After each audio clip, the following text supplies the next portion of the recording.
All right, welcome to the Down and Dirty at 1:30, and I hope that you're here with me today and that you can hear me all right. It is Monday. I love Mondays. So let's see who's here and making sure that you all can hear me okay. I'll give it just a minute here before we get started. I'm just checking out, seeing who's here. Gabriella's here. Brigitte is here live with me today. Appreciate you two being here live. And looks like there's two others that are also there. If you haven't yet, go ahead and log in down below. You will see that you can chat, you can ask questions, and everything else. We do these calls every single Monday, and this is my way of giving back to the community. I do these pro bono. There's no cost for you to attend. It's a great way for you to learn tips and tricks and get inspired so that you can grow an online business. All right, thank you, Gabriella. Thanks for the heads up that you can hear me and see me.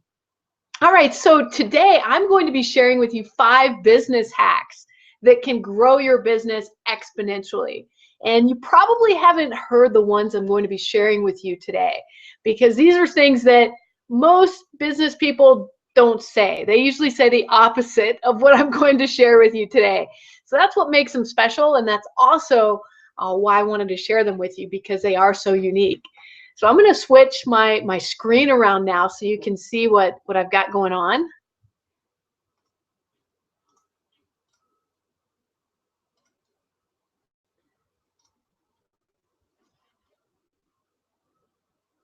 All right, so let's get started with our 5 business hacks that can grow your business exponentially.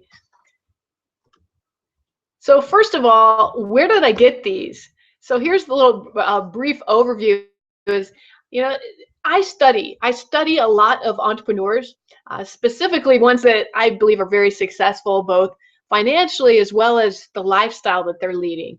I think for me, it's a big difference between having a lot of money and having a lot of money and having time freedom to do the things that you love. So, some of my favorite entrepreneurs are Sir Richard Branson. I really like how he balances fun with his business. When he was alive, I really enjoyed Steve Jobs. I thought he was an incredible entrepreneur.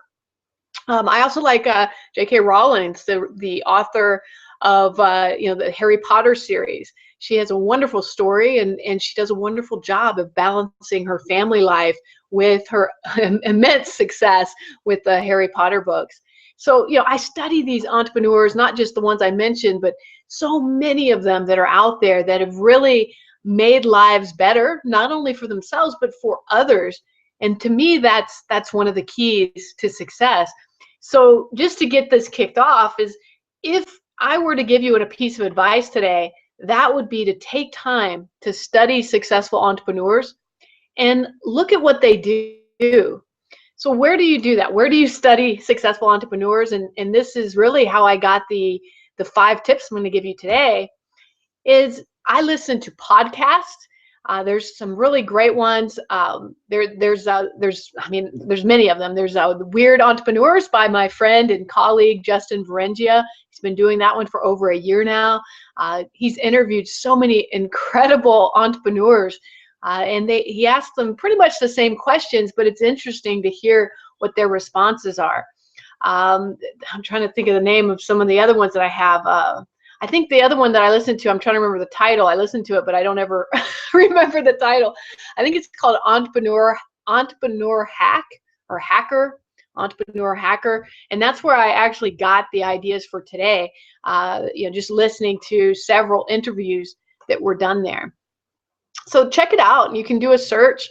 My favorite way to listen to podcasts is using SoundCloud. I know iTunes has one, and there's a few other ways you can listen to podcasts. I really like SoundCloud. It's easy to search, and it's easy to find podcasts, and plus you can save links to them, the ones that you like the most.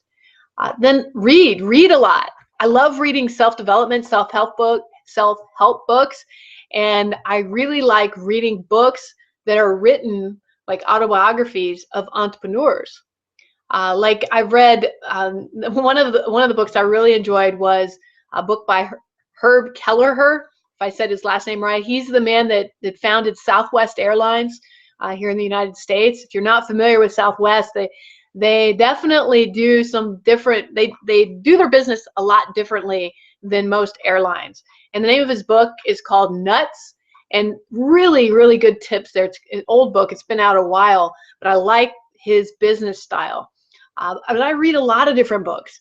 And then TED Talks. If you haven't delved into the word of TED, and that's just TED.com, after Ted Turner, who's also a really great, amazing, influential entrepreneur, TED Talks, they allow people from all over the world that are brilliant in many different subjects to come up and teach for 15 minutes to 30 minutes at a time to teach something that they're an expert in. And they record all of these talks or lectures for the public to digest for free. So you can go out to TED and watch videos, and really get inspired. You can search for specific topics, and there are some amazing people that have done these TED Talks, and it's been going on for many years as well. So these are just three of my favorite resources to get information, and it's from these resources that I was able to pull my 5 favorite life hacks for business that I think can really help you today. All right, let me make sure you guys can still hear me before I flip around. So far, everybody's still here. Thank you. All right. Okay, so here's the first hack. Time is not money. And what do I mean by that? Well, you can always decide to make more money. All right, you can always decide that, and then you can look for opportunities to do so. But you cannot choose to make more time. Every single one of us is only given 24 hours in a day. None of us have the ability to stop time. It keeps going. So you have to realize that your time is actually your most valuable asset, not your income. So if time's your most valuable asset, then you have to choose to treat it with value. Otherwise, your time will continue to be worthless. Like, I appreciate you all being here live with me today, and that shows me that you value your time enough so that you can fill your mind with positive things and inspiration and ideas that can help you in your life and your business. So you are valuing your time.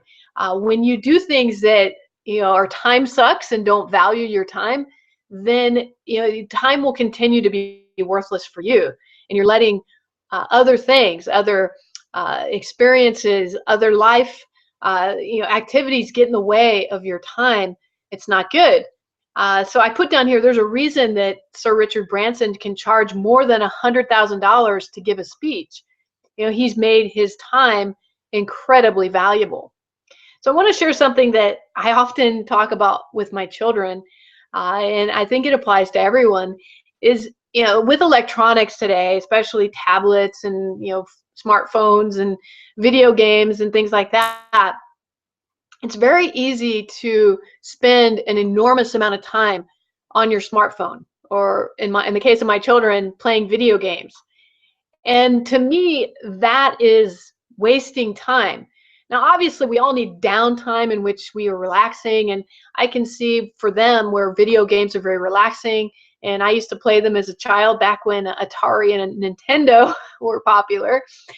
So I'm talking about the original Nintendo. I'm dating myself now, but today I really value my time so much more. And for example, for my family time is important to me. And so we do not allow electronics to be on or even in the room when we're having supper, when we're eating dinner, when we're having breakfast together. That to me is a precious time that you can't get back. And so we try to guard that time by filling it with real communication and real talk. And so that's just one way that I guard my time. The other way is I schedule time.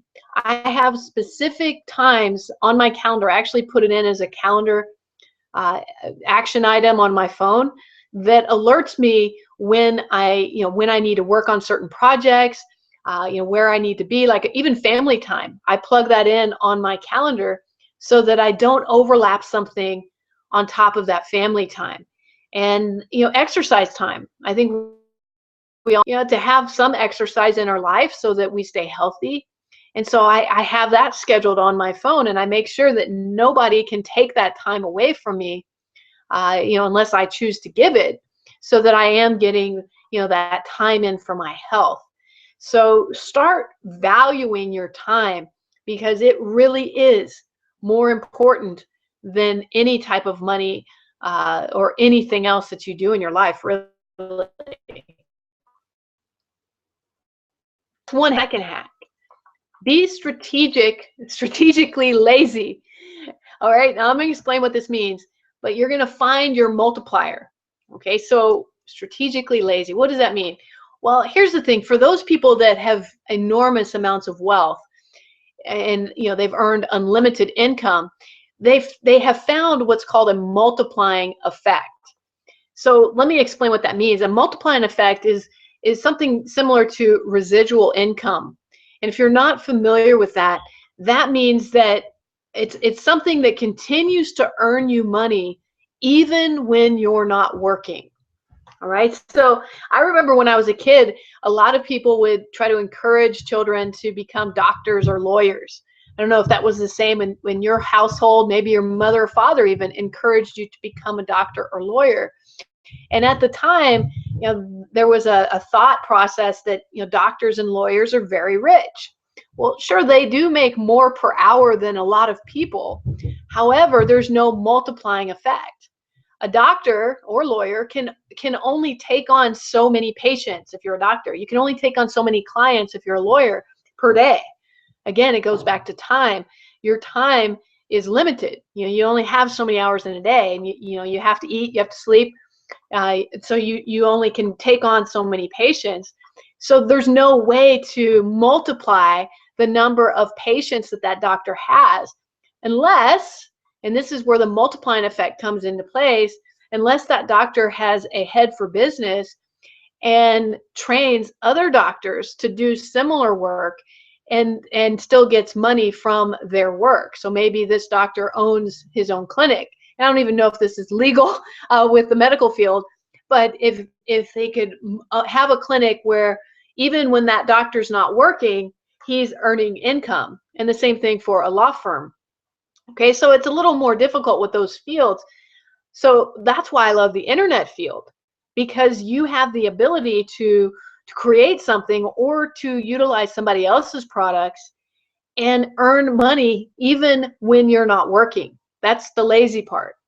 So artists, people that produce music, they are multiplying their efforts. They write a song, they get it produced, they create an album, people buy it. They don't have to sit at their computer and wait for it to be bought. People will buy it, assuming that they're a popular artist and that they have marketed themselves effectively so that their music has become popular. Book writers, that's another way to multiply the effect, is write a book and then promote it to the right crowds that would be interested in your book.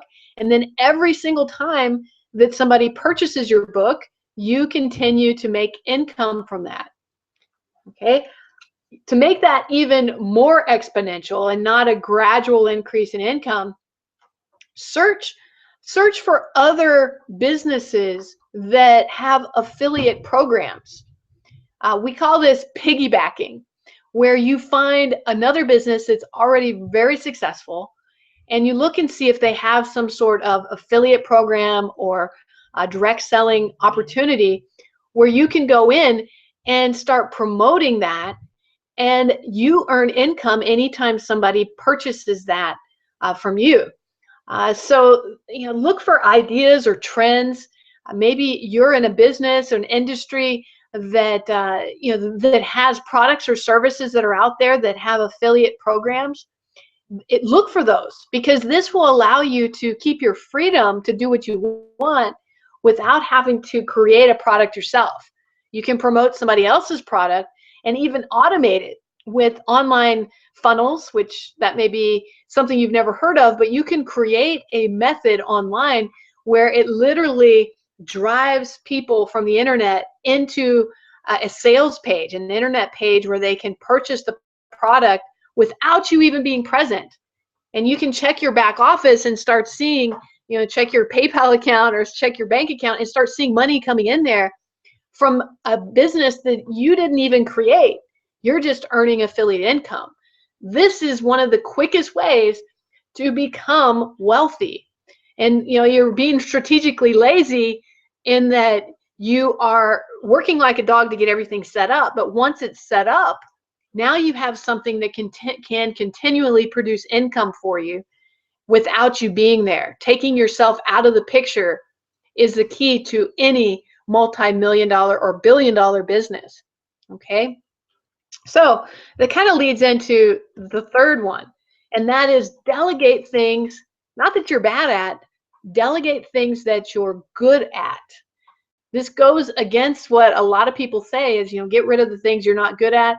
Well, actually, that's the opposite. As a business owner, you need to know certain things. Like, as an example, I put here is accounting and social media marketing. Those are two things that are super important. You don't need to be an accountant or a social media expert. That's different. It's one thing to know accounting and social media marketing, but you don't need to be the accountant or social media expert for your business. And once you realize that, now you're starting to think like an entrepreneur. So here's why you want to delegate the things you're good at. Because if you already know the basics of all the aspects of your business that make a difference in the bottom line, then you can now delegate the right things. I think where people get stuck and where businesses fail is right off the bat, they try to delegate as much as they can. They hire employees or staff, and then all of a sudden, they're spending so much money on delegating, and they're not really growing their business. So you need to only delegate the things that you understand and must have done in your business. So let me give you an example. One of the things that I do is I promote my business on Instagram. It's just one of many, but it definitely has been my most profitable method of getting leads for my business. And one of the things that I found is that it's very time consuming to post photos on a regular basis onto my Instagram account. And that's really how you get seen on Instagram, is to continually post photos. So once I had done it for, I don't know, three or 4 months, I kind of mastered a process of how to post the photos, where to post them, a formula for what types of photos work best. And then I recorded a short video on how I would like to have a delegator, so a virtual assistant, post photos for me. And I recorded it as a training video. And then I sought to find a virtual assistant who I could pay in order to post photos to all of my Instagram accounts. And I have several. And so once I did that, now I have somebody that is managing that for me. I pay them for that. And because they are consistent, that's their only job. They don't have to do all the different things that I do. They're able to do it much more efficiently than I was. And that's freed up time for me to scale my business even more. This is just one way to delegate. But again, you must understand all aspects of your business to be successful. People who fail have lost touch of what's going on in certain aspects of their business, and then they've delegated to somebody who, and I hate to say this, but some people will take advantage of the delegation and they won't do what's necessary, or they don't have a firm understanding of exactly what to do. All right. So I hope this helps you a lot, because it really helped me once I understood how to delegate properly in order to scale my business to a much larger income. All right, let me check in with you all, see if you're still here. All right, Brigitte, Gabriella, are you getting some good information here? Feel free to comment down below. Let me know if you have questions, thoughts, if this is giving you some good ideas on how you can grow your own business.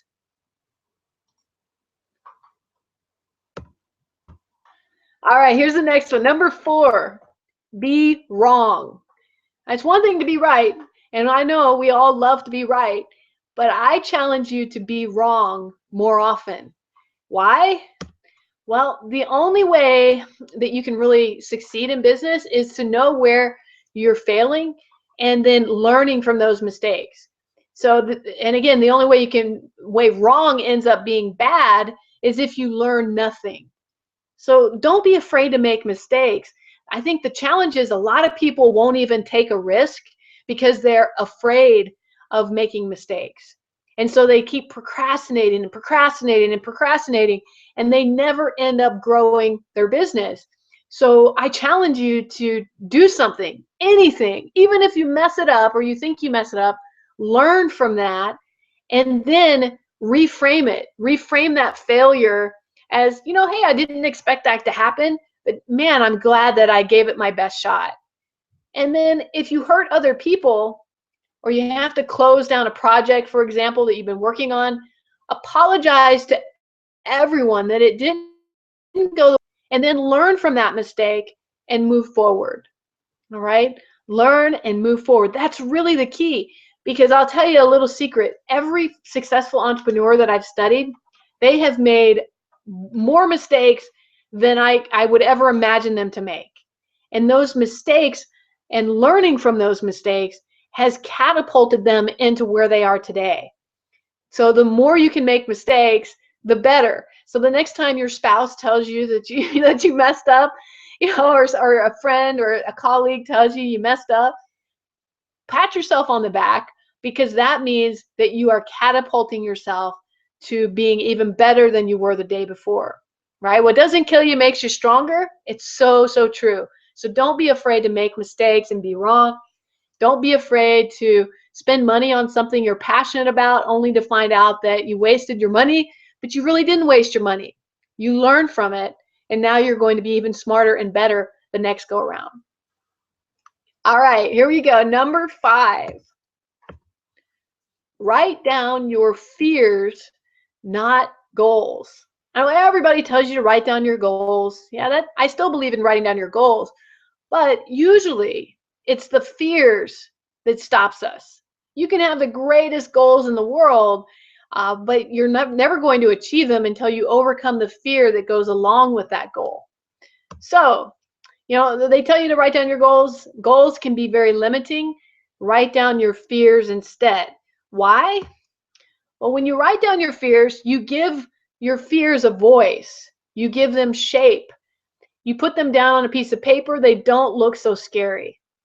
So try it sometime. I remember before I started my online business, it seemed like an enormous amount of investment that I had to make to get my online business set up.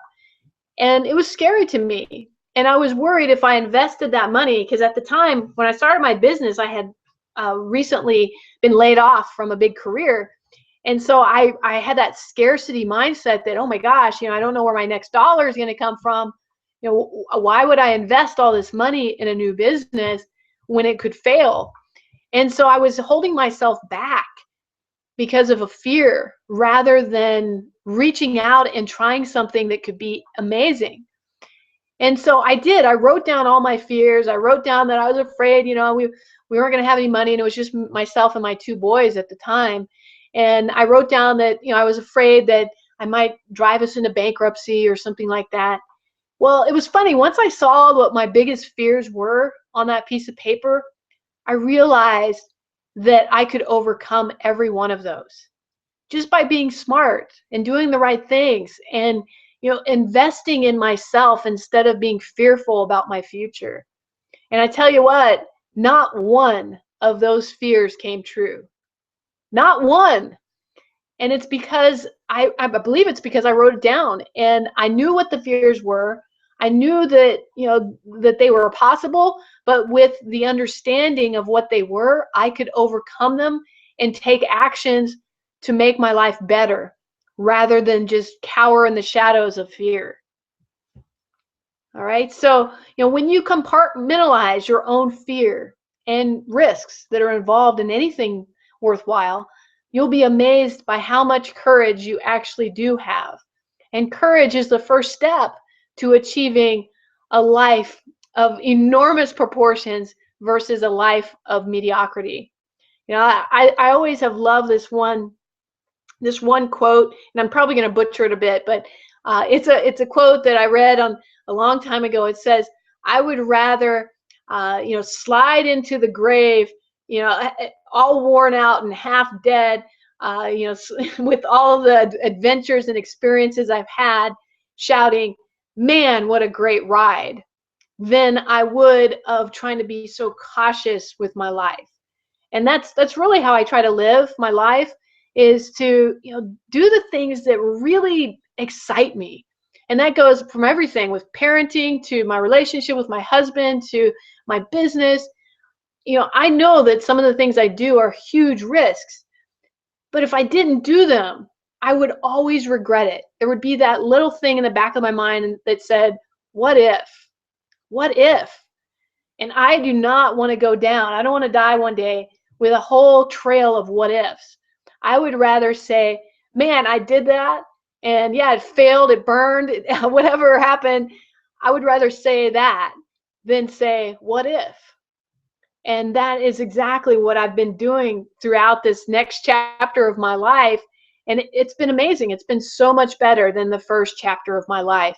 So if I can encourage you in that way, I want to share with you that you can overcome your fears, and you can turn those what ifs to, wow, I did it.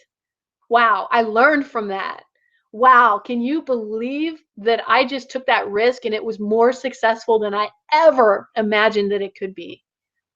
So yeah, so I want to encourage you on that. So I'm going to flip my screen back around because I do have a bonus for you.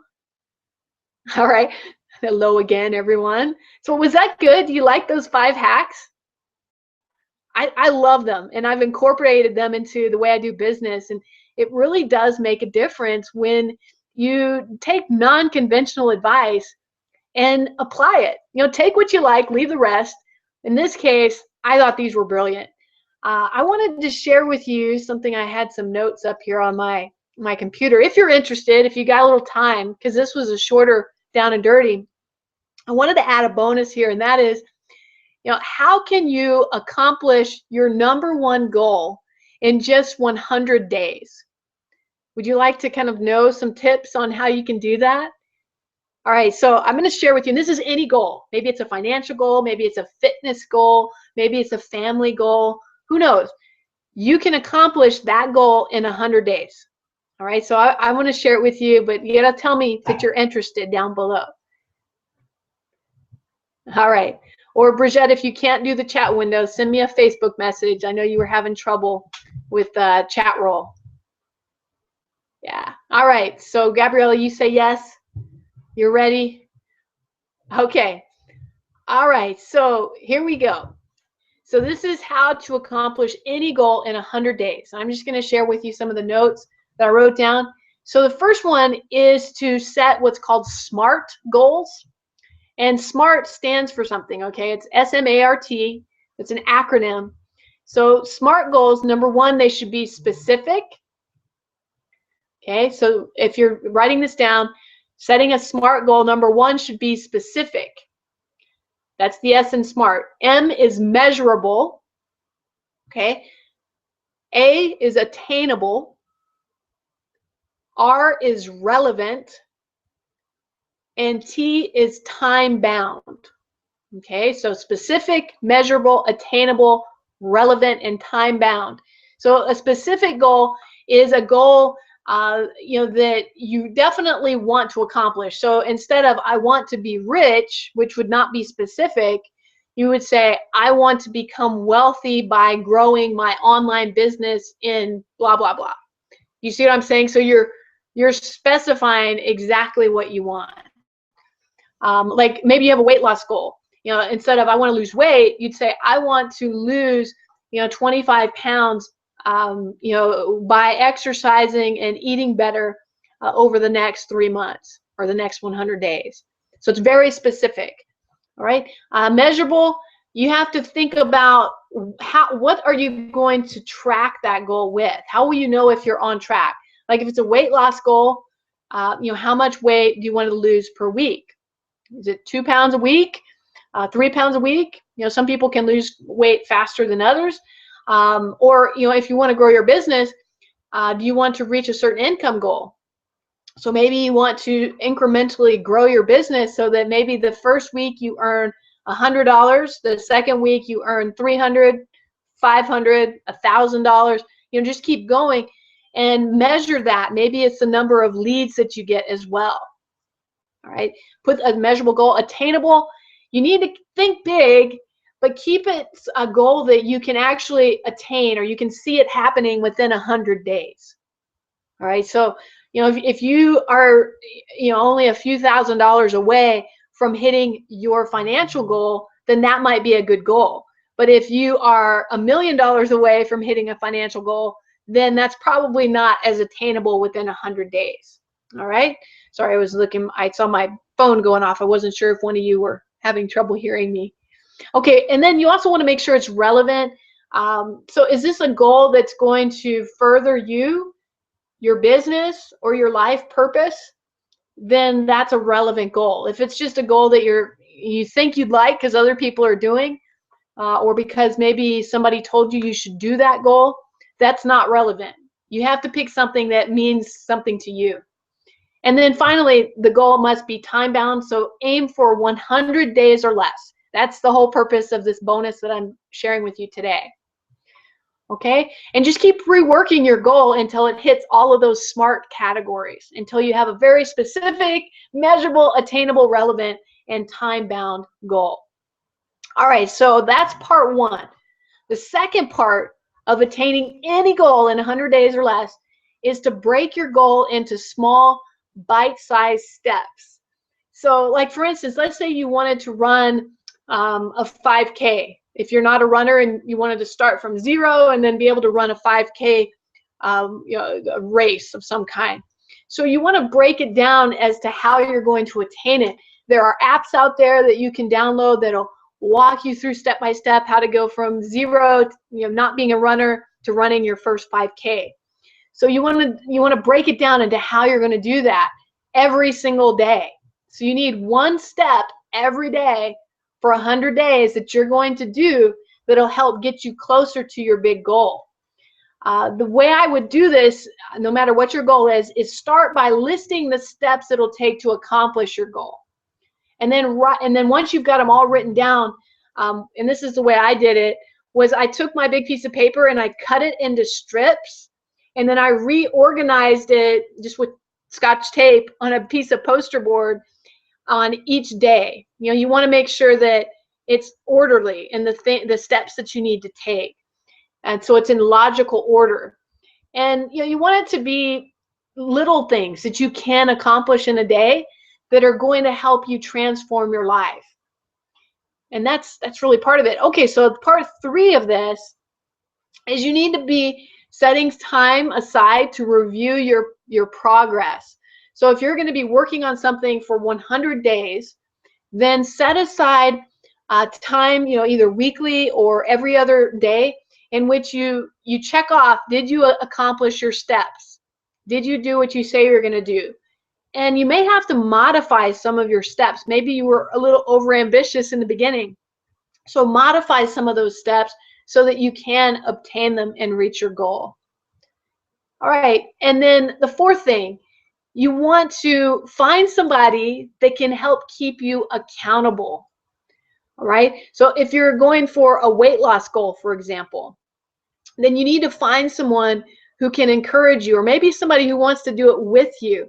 And I did this actually not too long ago with one of my best friends. Actually, I guess it's been longer than I think. It's probably been about 5 years ago. My best friend and I had 50 pounds of weight that we both had gained after having children, and we wanted to lose that weight. And so we decided to keep each other accountable, even though we lived in different states.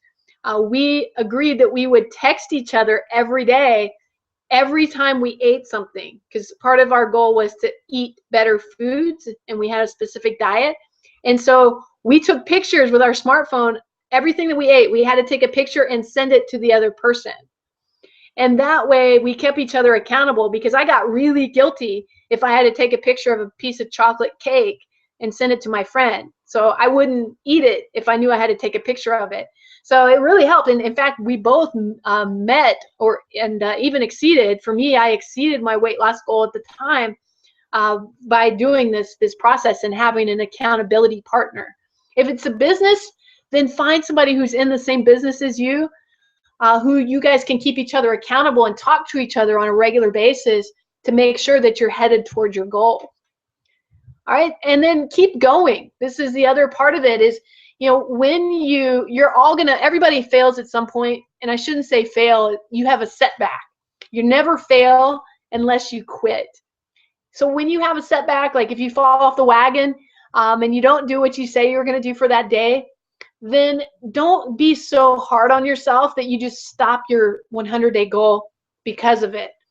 Just pick up and say, okay, I'm gonna do better. And you may decide to start over. Like I've had some people do 100-day goal setting, and if they didn't do what they said they were going to do on day 99, they had to start over from day 1. I know that's pretty intense, but that was one of the goals that we did, and this was for a video challenge that I did years ago. Actually, I guess it's been less than a year. We did a video challenge, and we had to do, it was 30 days actually. We had to do a 30-day video. And if on day 29 you forgot to do your video, you had to start over and do 30 more videos. So I tell you what, it was pretty intense, but it motivated all of us to shoot those videos that we needed for our business. All right, so that was pretty much it. So I want to tell you one last tip, and that is, if you are tracking your goal and you come up with a SMART goal like we talked about, there are websites out there that you can join to kind of have people that encourage you and make you accountable. I thought I had written some of them down, but I tell you what I'll do is I will send out an email after this webinar and give you some links on how you can have other people help track you and your goals. I can't think of the name of the website, but I've used it before. And what it does is it's like a crowdsource type thing where people that have similar goals join groups, and then you encourage each other to keep going with your goals. So I'll find that and I'll send it out in an email for you. All right, I think that's it. I hope that helps you. That's a big bonus for you. If you have any questions or thoughts or tips that you have other than what I just went through, feel free to share them in the chat window or message me. I'd be happy to share some of those with our Team Tough community. I hope you have a wonderful day, and we will talk to you next Monday for the Down and Dirty at 1:30 Central. Take care.